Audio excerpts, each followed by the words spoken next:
Change करने को बोला जाए, जैसे वहां पे बोला जाए calculate the CP value at so and so temperature, और इस एक पर्टिकुलर टेम्परेचर की दी है, सपोजिंग 20 डिग्री सेल्सियस की दे दी गई कि ये सीपी वैल्यू है 30 डिग्री सेल्सियस की निकालो। बेसिकली मैम क्वेश्चन में स्पेसिफाइड होगा कि यही करना है यस हमें। Obviously Okay. टेम्परेचर के साथ सीपी। वैसे ये रेयरेस्ट ऑफ रेयर केस में होता है, क्योंकि अभी भी तुमने इससे पहले मेरे साथ एक क्वेश्चन किया था जहां पर हम लोगों ने सीपी का यूज किया था। I think the first question when we did with doubts, see over here हमने सीपी को कांस्टेंट लिया, हमने टेम्परेचर वेरिएबल नहीं लिया। देखो कांस्टेंट लिया कि नहीं लिया? Yes ma'am. ठीक है, तो 99% हम नहीं यूज करते, दैट्स व्हाई आई सेड कि ये जस्ट एक कंटेंट देने की बात है, और कह लो कि एडवांस लेवल के लिए ज्यादा रिक्वायर्ड होगा। ठीक है, that's why I am specifying कि तुम्हें इतना ज्यादा फोकस अभी के लिए नहीं करना है। एंड मैम एक चीज और, हम्म मैम एसटीपी में हम 273 के लेते हैं temperature, and hmm ma'am NTP पे हमें वैसे 298 लेना चाहिए। क्या क्या क्या फिर से बोलो। मैम NTP एसटीपी पे और एनटीपी में बेसिकली डिफरेंस क्या होता है? देखो and what do Yes, you mean ma'am. By reduction? Decrease in oxidation number. Yes it was decrease in oxidation number. फिर इसके रिस्पेक्ट में हमने बैलेंसिंग भी करी थी और टाइप्स ऑफ रिडॉक्स भी कर लिए थे, balancing Yes, ma'am. and types Yes, of ma'am. redox, disproportionation, ये सब conproportionation, so types of redox भी कर लिया था। तो अब हमारा जो बचा हुआ पार्ट था that was related to equivalent weight, so we were doing with equivalent concept, equivalent concept। तो ये कॉन्सेप्ट दो तरीके से लगेगा। एक तो ये लगेगा जब तुम्हारी रिएक्शन कैसी हो, नॉन रिडॉक्स हो। ठीक है, नॉन रिडॉक्स में जब भी हम लोग नॉन रिडॉक्स रिएक्शन लेते हैं तो हमारे पास 5-6 स्पीशीज आती हैं जिनका हम लोग वो निकालते हैं, मतलब एक एन फैक्टर कह लो या वैलेंसी फैक्टर कह लो, वो निकालते हैं। तो कौन कौन सी होती है वो? First thing, if you can have an element, तो उस केस के लिए वैलेंसी फैक्टर क्या हो जाता है, उसकी वैलेंसी एक नंबर या एक फैक्टर होगा, so that will be its valency. For example, what will be the valency factor of hydrogen? क्या होती है valency? 1 What will be the valency factor of oxygen? 2 2, What will be the valency factor of calcium? 2 ऐसे, ठीक है। Second thing आती है ion. कभी कभी हमें आयनिक रिएक्शन मिल जाता है तो उसके लिए, तो वहां पे वैलेंसी फैक्टर क्या होगा, what ever is the charge होता है। ओके। जैसे for example valency factor of OH minus ion का क्या हो जाएगा, मैग्नीट्यूड लेना है, माइनस 1, 1, कार्बोनेट आयन का क्या हो जाएगा 2, 2, and valency factor of phosphate ion का बोलेंगे तो क्या हो जाएगा 3. 3. Then we have salt. तो सॉल्ट के लिए क्या करते हैं, total charge of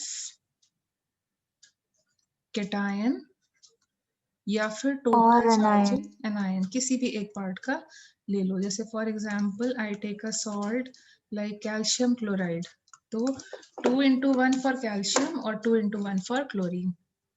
valency factor of supposing Al2SO4 whole thrice, बताओ क्या होगा 6 होगा। ओके। कभी कभी यहाँ कॉम्प्लेक्स सॉल्ट्स आ जाते हैं, तो कॉम्प्लेक्स सॉल्ट्स जैसे K4FeCN6, तो जैसे इसमें क्या करना है, या तो पोटेशियम और आयरन दोनों का ऐड कर दो हम या साइनाइड आयन का कर या रहे हैं। सिंपल साइनाइड का ले लो। देखो जैसे यहाँ कैटायंस क्या होंगे, पोटेशियम एंड आयरन, K दोनों and ही Fe. कैटायंस होंगे ना, तो दोनों का ऐड करना है। या फिर एनायन कौन है, साइनाइड, तो या सिर्फ साइनाइड का, Cyanide है। तो व्हाट विल बी 6 द हो जाएगा। वैलेंसी फैक्टर 6 हो जाएगा। 6। ठीक है, anyway you take it 6 into 1 for cyanide और 4 + 2 फॉर दिस। देन अगर डबल सॉल्ट आते हैं, डबल सॉल्ट पता है ना, जिसमें 2 सॉल्ट्स एक साथ होते हैं, जैसे एलम हो गया, क्या होता है Yes, ma'am. K2SO4 dot Al2SO4 whole thrice dot 24H2O, तो इसमें वाटर का नहीं लेना होता है, वाटर ऑफ क्रिस्टलाइजेशन इसको ओमिट नहीं कर लेना होता देंगे। है। कोई भी हाइड्रेटेड सॉल्ट में वाटर का नहीं लेना है। तो अभी यहाँ पे बताओ क्या होगा, पोटेशियम का लेते हैं तो 2 and aluminium का हमें लेते ये- हैं तो 3 2s are 6, so it will become 8. You will not take water का and factor या valency factor. Water is not considered for hydrated salts while calculating the valency factor for hydrated salts. Okay तो ये तो हमारे 3 हो गए जिसमें हम लोग वैलेंसी फैक्टर निकाल रहे हैं. Now coming to the fourth one, तो फोर्थ वन हो गया बेस. तो बेस में क्या होगा, तो it will be number of replaceable hydroxyl ion, मतलब कितने OH माइनस आयंस निकले हैं. तो जैसे for example what will be the valency factor for NaOH, कितने निकल सकते हैं. 1, What will be the valency factor of calcium hydroxide? 2, 2. 2. Okay. Then similarly last हो गया acid. तो again what will it be, number of replaceable, H plus ions. yes, H plus ions. Okay. तो जैसे for example valency factor for HCl क्या होगा. 1, 1. What will be the 1. valency factor for HNO3? 1, 1. 1. What will be the valency factor for H2SO4? 2, 2. 2, ठीक है. What will be the valency factor for H3PO4? 3, ये depend करेगा. Yes, ये नहीं, हम इस ये पे नहीं केस डिपेंड करता है. मैक्सिमम पूछ रहे हैं तो मैक्सिमम में क्या हो जाएगा. maximum 3 हम होगा. मैक्सिमम 3. यस एंड 3 और PO2. अगर कुछ इंफॉर्मेशन नहीं गिवन है तो पूरा पुट करना है. बोरिक एसिड का वैलेंसी फैक्टर क्या होगा, H3PO3. These are all exceptional cases. ठीक है. बट देखो अब इसमें देखो डिपेंड कैसे करता है. सपोजिंग अगर तुम्हें रिएक्शन नहीं दिया एंड सिंपली बोला है कि HCl और NaOH रिएक्ट कर रहे हैं, या फिर it is given simply H2SO4 plus NaOH, हमें नहीं दिया है तो हम क्या मानेंगे, कंप्लीट न्यूट्रलाइजेशन या partial neutralisation. What will you हम think? Complete. And you will say the salt formed is Na2SO4 plus H2. तुम यही बोलोगे ना? Yes ma'am. And in this case बताओ what will be the valency factor of NaOH? कितने OH minus ions निकले? हम 1 1. Replace हो गया. And what is the valency factor of H2SO4? 2. 2. 2. But supposing अगर हमें क्वेश्चन में गिवन हो, हम तो यही लेंगे, जनरली यही लिया जाता है. बट इफ सपोजिंग क्वेश्चन में हमें गिवन हो कि they both react and they give us NaHSO4, so actually sulphuric acid को कितना रिप्लेस करना चाहिए था? मैम सल्फ्यूरिक 2 करना था बट एक ही 2 किया, करना एक था. रिटेन कर लिया. एक उसने बचा लिया है. Can you see in yes the ma'am. Salt, can you see in the salt, अगर दोनों दे देता तो Na2SO4 बनता, बट एक रख लिया इसीलिए NaHSO4 बन रहा है. यस मैम, इसका 1 हो जाएगा. तो what will be the valency factor for this? 1. Can you people follow this और not? Yes Can ma'am. everyone follow this or not? For example, I'll give you one more. जैसे HCl plus calcium hydroxide बोला जाए, so they will form CaCl2 plus water. And what is the valency factor for HCl? 1. 1. And what is the valency factor for calcium hydroxide? दोनों दे दिए ना उसने. 2. 2, yes But ma'am. 2. if supposing अगर हमें question में specified ही आ जाए, if it is specified CaOHCl and water, अब बोलो what is the valency factor of calcium 1. hydroxide? 1. 1. Yes. अब समझ में आया यहाँ पर रिप्लेसेबल क्यों लिखा जाता है? ये यस मैम. yes ma'am. क्योंकि sometimes it may be reaction dependent, otherwise हमें मैक्सिमम लेना है. यहाँ पे हमें रिएक्शन नहीं दी है तो हम मैक्सिमम पे ही ले रहे हैं, बट अगर रिएक्शन दी हुई तो हमें रिप्लेस देखना पड़ेगा. Can you get the difference? Yes ma'am. ठीक है. अब हम लोग कुछ के इक्विवेलेंट वेट्स लर्न कर लेते हैं. जैसे फॉर एग्जांपल जो बहुत कॉमनली यूज होते हैं, वो how to find the equivalent weight. Equivalent weight, so it will be equal to, अगर एटम का निकाल रहे हो तो atomic mass upon valency factor, अभी तुमने पढ़ा ना वैलेंसी फैक्टर, ओके। और अगर मॉलिक्यूल का निकाल रहे हो तो क्या हो जाएगा, molecular mass upon valency factor, हम लोग ऐसे निकालेंगे, ठीक है। फिर नंबर ऑफ इक्विवेलेंट्स निकालते हैं, तो नंबर ऑफ इक्विवेलेंट्स कैसे निकालेंगे, तो number of equivalent, Number of moles into n factor. Number of equivalents, जैसे जैसे तुम एग्जैक्टली हम बोलते हैं मोल्स, बट हमें बोलना चाहिए ग्राम मोल्स। अगर तुमने प्रॉपर डेफिनेशन पढ़ी हो तो जब मास ग्राम में होता है तो हम उसे बोलते हैं ग्राम मोल्स। तो इसी तरीके से यहाँ मास ग्राम में होगा तो we should call it as number of gram equivalents. तो नंबर ऑफ ग्राम इक्विवेलेंट्स कैसे निकालेंगे, that will be equal to weight, किसमें होना Gram चाहिए, mole. यस, और Grams. Divided by equivalent weight कर दो, divided by equivalent weight. Now equivalent weight stands for what?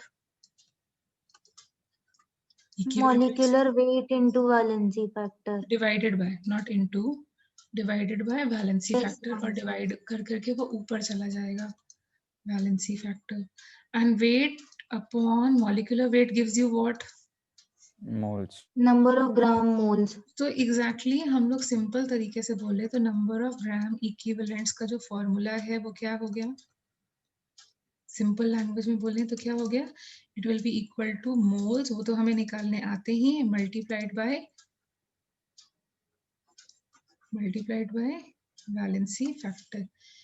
So we need to go with this formula.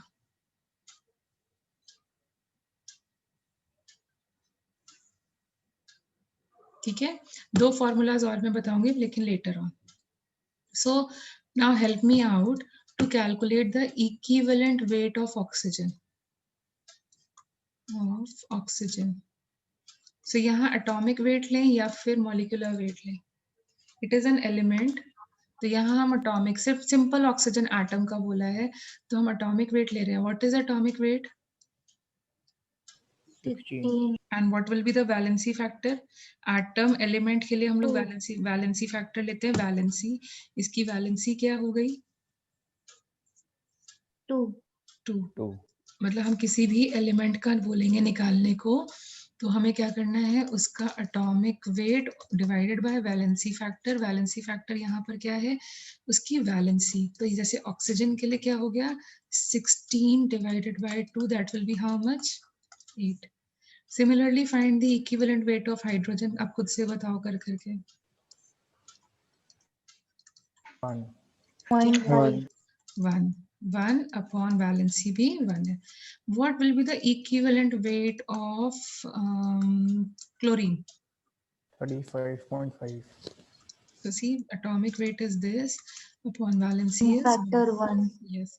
Supposing I say equivalent weight of iodine, 127. 127 divided by 1. Can you find this? Can you Yes, find ma'am. this? ठीक है, तो जैसे अगर कोई तुम्हें बोले कि find the equivalent weight of metal oxide, ऐसे क्वेश्चंस बहुत आएंगे, equivalent weight of metal oxide, अब ये सॉल्ट हो गया और ये नॉन रिडॉक्स रिएक्शन पढ़ रहे हो अभी, metal oxide will be equal to what, equivalent weight of metal separately plus Plus 8. Equivalent weight of oxygen which is how much 8. 8. ऐसे निकाल सकते हो। सपोजिंग बोला जाता है तुम्हें equivalent weight of metal chloride, ये मैं कुछ एग्जांपल्स दे रही हूँ बट ये किसी भी सॉल्ट के लिए कह सकते हो, तो it will be equal to what, बोलो, Equivalent weight of metal plus 35.5. yes, plus 35.5. Can you follow this? Supposing I ask you equivalent weight of metal hydride,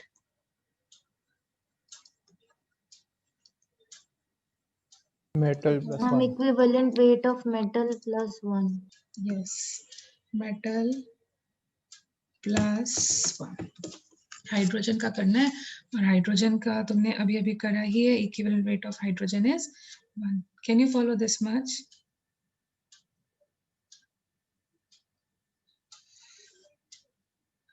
can you follow this much? Yes, ma'am. ठीक है, अब हम move करते हैं redox पे। Main जो concern होगा ना वो रीडॉक्स पे ही होगा, रीडॉक्स पे। ठीक है, अगर हमारे पास रीडॉक्स रिएक्शन आ गई तो रीडॉक्स रिएक्शन में हम लोग वैलेंसी फैक्टर या फिर एन फैक्टर कैसे निकालते हैं? तो valency factor is equal to number of electrons transferred. It can be lost or gained, anything. Electrons transferred upon divided by per mole of substance. Electrons transferred per mole of substance. ठीक है, चलो हम लोग कुछ examples करके देखते हैं। जैसे for example first one, KMnO4 converts to MnO. Fine. So ये बताओ what is the manganese इनमें common है? What is the oxidation number of manganese in KMnO4? +7 Plus 7. 7 and manganese in MnO +2 +2. तो कितने इलेक्ट्रॉन्स का ट्रांसफर हुआ होगा जब Five. +7 से +2 Five. गए? 5. तो what is the valency factor for KMnO4? कितने इलेक्ट्रॉन्स का ट्रांसफर हुआ? 5. एंड 5. यहाँ कितने मोल्स लिए KMnO4 के? 1. 1 mole. तो 1. ये क्या हो जाएगा? 5/1. And similarly, what is the valency factor for MnO? कितने इलेक्ट्रॉन्स ट्रांसफर हुए 5. एंड कितने 5. के लिए? 1 One. mole. 1 more. 1 मोल। ठीक है, for example let us move to the another one. K2Cr2O7 converts to, मैं पूरी रिएक्शन नहीं लिख रही हूँ, जहाँ पे मुझे वैलेंसी फैक्टर की रिक्वायरमेंट है बस उसको ही लिख रही हूँ। ठीक है, supposing it converts into Cr+3। पहले यहाँ पे जब भी कोई क्वेश्चन आएगा मास बैलेंस लगाना। मास बैलेंस मतलब देखो दोनों एलिमेंट्स, दोनों साइड में एटम्स बैलेंस्ड हैं because mass can No ma'am, twice of chromium 3 plus करेंगे। ठीक है, what is the oxidation number of chromium over here? Ma'am +6 से +12 +12 हो जाएगा 2 का। +6, 2 के लिए +12, यहाँ पर एक के लिए +3 है तो 2 के लिए, so how many +6. electrons are transferred? 6. 6 6. electrons. Electron So if I ask you what is the valency factor of K2Cr2O7 तो तुम क्या लिखोगे?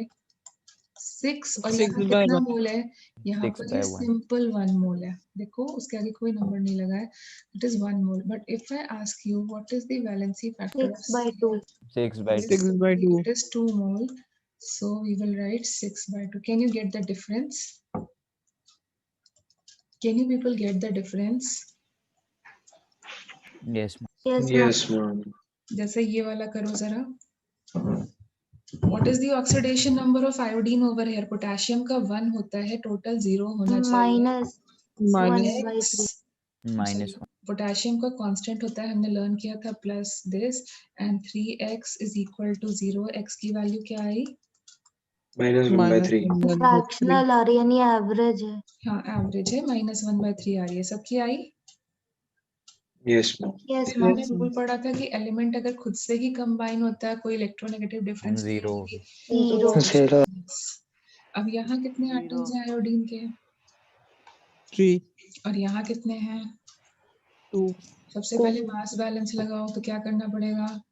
हम इसको 3 से और KI3 को 2 से 2 करेंगे। इलेक्ट्रॉन ठीक है, ट्रांसफर हो तो रहा है। x की वैल्यू -1/3 थी, अब कितने कितने आयोडीन हो गए?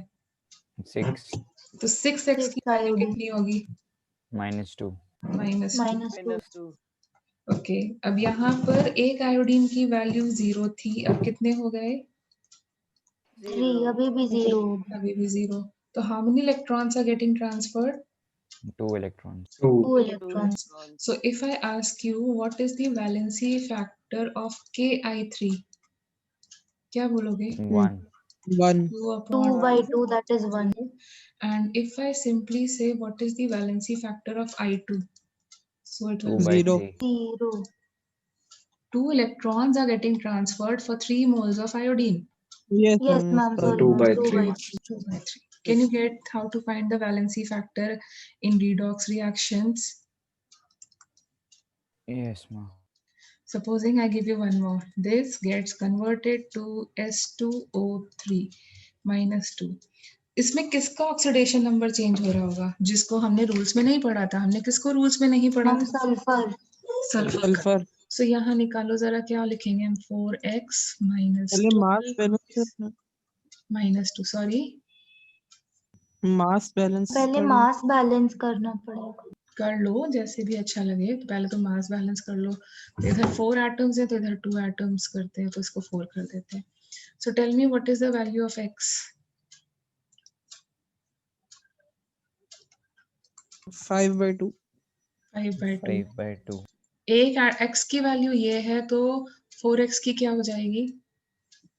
10. यहाँ पे 10। बताओ। 2x minus 3 2 6 is equal to -2। x की वैल्यू क्या आई? 2। 2. तो 2 एक की 2 है, तो 4x की क्या हो जाएगी? 8.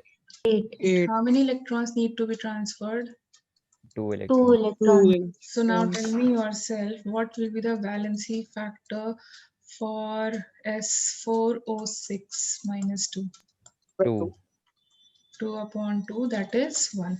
Sorry, 2/1. Sorry, my mistake. That will be 2. But if I ask you, what is the valency factor for S2O3 -2? 1। That 1. will be 2/2. Okay? One. ठीक है, एक अपने आप से करना भी, हाँ। So suppose this is called as oxalate ion and it is converting to CO2.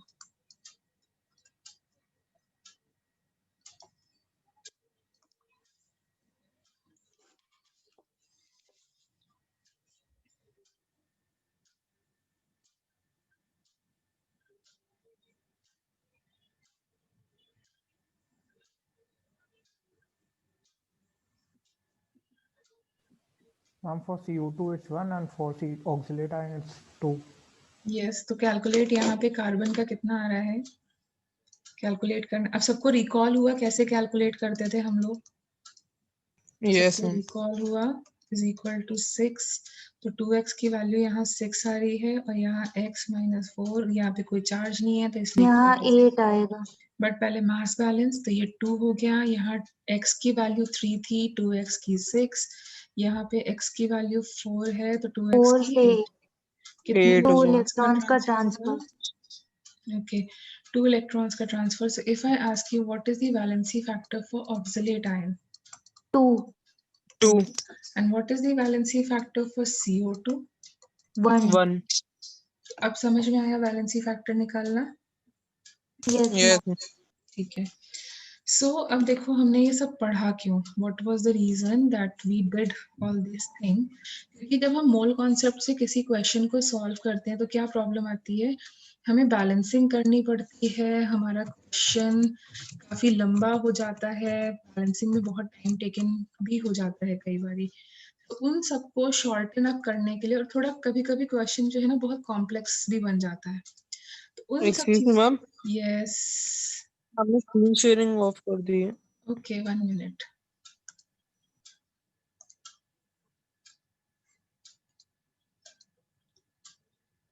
अभी ठीक है? Yes ma'am.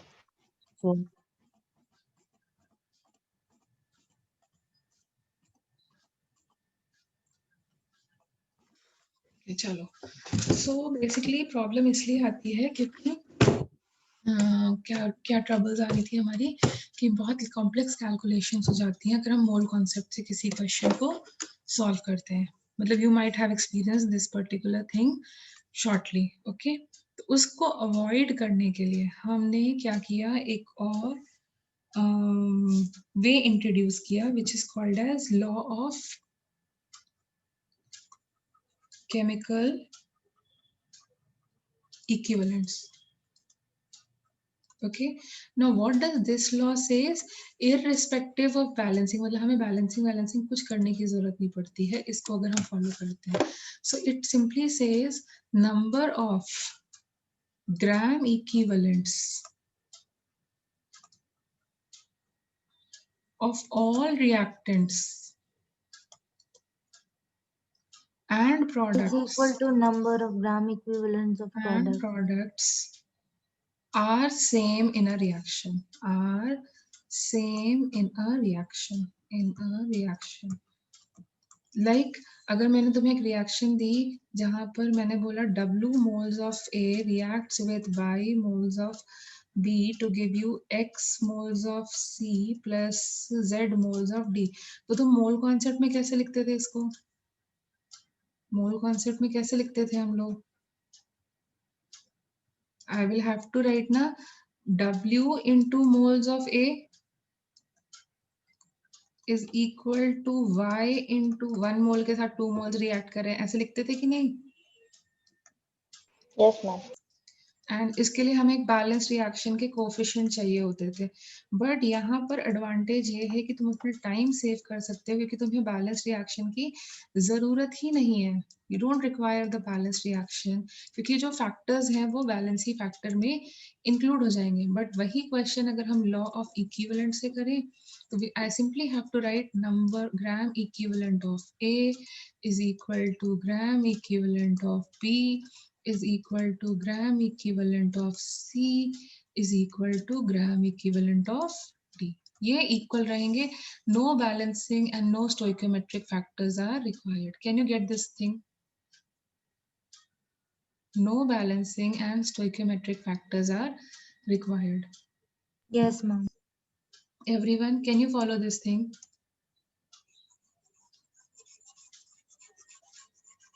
Can you people follow this? हमें simple gram equivalent equate करने हैं,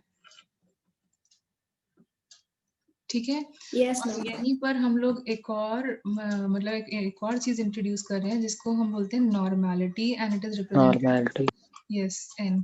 तो it is just like molarity, बस यहाँ पर क्या हो जाता है, it is representing number of gram equivalent हो जाते हैं मोल्स की जगह अपॉन वॉल्यूम इन लीटर्स।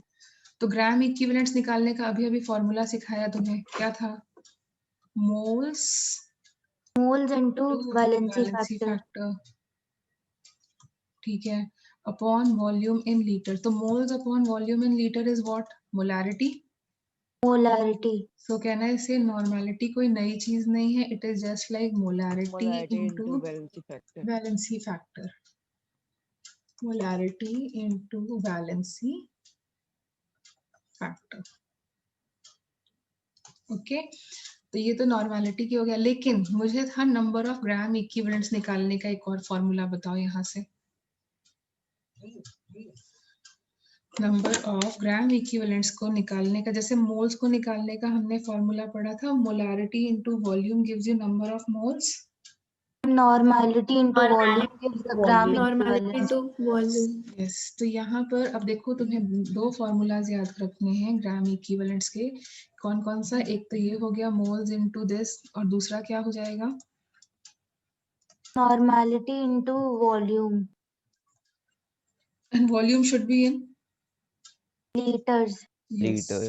तो अब डिपेंड करेगा, अगर ग्राम्स में इंफॉर्मेशन दी है, if your information is given in grams, तो तुम कौन सा फॉर्मूला लगाने वाले हो? फर्स्ट वाला। और अगर वॉल्यूम रिलेटेड इंफॉर्मेशन दी है तो सेकंड वाला। वॉल्यूम रिलेटेड इंफॉर्मेशन है तो सेकंड वाला, मतलब अगर सपोजिंग बोला गया है 200 ml ऑफ दिस सॉल्यूशन, तो कौन सा फॉर्मूला यूज करोगे? नॉर्मेलिटी वाला। और अगर ऐसे लिया हुआ है 2.2 ग्राम्स ऑफ मिक्सचर, तो कौन सा यूज करेंगे? हम फर्स्ट वाला जो सबसे पहले किया। ठीक है, तो डिपेंडिंग अपॉन कि हमारा इंफॉर्मेशन कैसा गिवन है हम यूज कर सकते हैं। फाइन। अच्छा, मैं तुम्हें क्वेश्चंस करके बताती हूँ तो ज्यादा बेटर से समझ में आएगा। टेल मी, न्यूट्रलाइजेशन रिएक्शन एक रिडॉक्स रिएक्शन है या नॉन रिडॉक्स रिएक्शन है? Non redox. Yes, it is a non redox reaction. देखो, it is a double displacement reaction. Neutralisation is just a double displacement reaction. ठीक है, तो यहाँ पर हम लोग क्या करेंगे, ये हम लोग टाइट्रेशन में करके भी आए हैं। तो हम लोगों ने यहाँ क्या किया था, हमारे पास अननोन एसिड होता था या अननोन बेस होता था, हम उसकी स्ट्रेंथ निकालते थे। Do you recall that? Yes, ma'am. Known Yes, concentration ma'am. of acid or base लेते हैं। Calculating the concentration of unknown acid or base, unknown acid और बेस, क्योंकि एसिड बेस टाइट्रेशन बोले। तो जैसे फॉर एग्जांपल, तो यहाँ पर क्या हो जाएगा, अगर हम जैसे एसिड बेस रिएक्ट करते हैं, तो अगर हम लॉ ऑफ इक्विवेलेंस लगाएं तो हम क्या बोलेंगे, according to law of equivalence what will I say, number of equivalents of can I say acid is equal to gram number of equivalents of acid will be equal to gram gram equivalents equivalents of of base. Base. और अगर कभी question मतलब ऐसे rarest आएगा, but फिर भी it will be equal to gram equivalent of salt form, सब कुछ सेम हो जाएगा, and gram equivalent of water form irrespective of balancing। See Yes, ma'am.